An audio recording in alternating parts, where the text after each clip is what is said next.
ഇതാരാണ് ഈ ബൈക്കിലിരിക്കണേന്നൊന്ന് നോക്കി നിങ്ങ.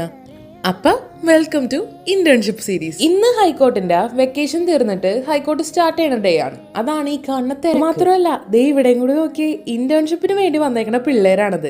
ഞാൻ മുന്നത്തെ വീഡിയോയിൽ പറഞ്ഞായിരുന്നില്ലേ, നമുക്ക് ഹൈക്കോർട്ടിൽ കയറണമെങ്കിൽ പാസ് എടുക്കണം. ആ പാസ് എടുക്കാനുള്ള തിരക്കാണ് ഈ കാണുന്നത്. എങ്ങനെയൊക്കെയോ ഇടയിൽ കൂടി കയറി ഞങ്ങളുടെ 3 പേര് കൂടി അകത്ത് കയറിയിട്ടുണ്ട്. ഞങ്ങൾക്ക് മര്യാദക്ക് നേരത്തെ എടുത്താൽ മതിയായിരുന്നു, പക്ഷെ ഞങ്ങൾ എടുത്തില്ല. അതിന്റെയാണിത്. ഈ കാണുന്ന സാറിനെ നോക്കി, ആ ജോർഗീസിന്റെ ഒരു കട്ടിലി സാറിന് എനിക്ക് മാത്രം തോന്നി. പോയ കാര്യം എന്നിട്ടും നടന്നില്ല. പിന്നെ ഞങ്ങളുടെ ഓഫീസിലിരുന്ന് മാമിന്റെ അടുത്ത് സംസാരിച്ചുകൊണ്ടിരിക്കുമ്പോഴാണ് വലിയൊരു സംഭവം നടന്നത്. ഇവളീ കിടന്ന് തുള്ളിച്ചാറിനെ കണ്ട എന്തോ പള്ളിപ്പെരുന്നാള് കണ്ടോലെയാണ്.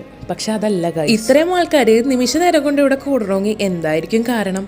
ദേ ഈ കാണുന്നവനാണ് ഇന്നത്തെ. പെട്ടെന്ന് തന്നെ ഫോറസ്റ്റ് ഓഫീസിലേക്ക് വിളിച്ചാരണം സാർ അപ്പം തന്നെ എത്തി. ഈ പാമ്പ് എവിടെ നിന്ന് കയറിയതാണെന്ന് ആർക്കും അറിയൂല. സാർ കൊച്ചി വരെ ഒന്ന് പോയാർന്ന്. അത് കഴിഞ്ഞാണ് ബൈക്ക് ഇവിടെ കൊണ്ടുവന്ന് വെച്ചത്. പക്ഷേ എവിടെന്നാ കയറിയെന്ന് അറിയൂല.